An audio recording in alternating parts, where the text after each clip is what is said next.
जंगल में शेरनी को रात के अंधेरे में किसी ने छेड़ दिया।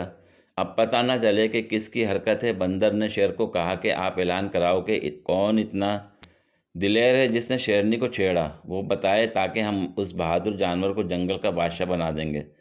बंदर की गीदड़ से अनबन थी। बंदर ने गीदड़ को बोला, तुम जाओ और बादशाह को बोलो कि मैंने छेड़ा है शेरनी को, यूं वो तुम्हें बादशाह बना देगा। गीदड़ बंदर की बातों में आ गया और अकड़ता हुआ शेर के पास गया और बोला, ओए, मैंने छेड़ा था शेरनी को।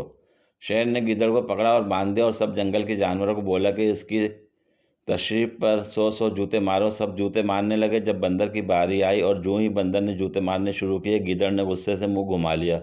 ये देखकर बंदर बोला, क्या बात है जनाब, जद्दों दे बादशाह बने और गरीबानू वेख दे भी नहीं। ए सुन सुन इधर बेटे बात सुन।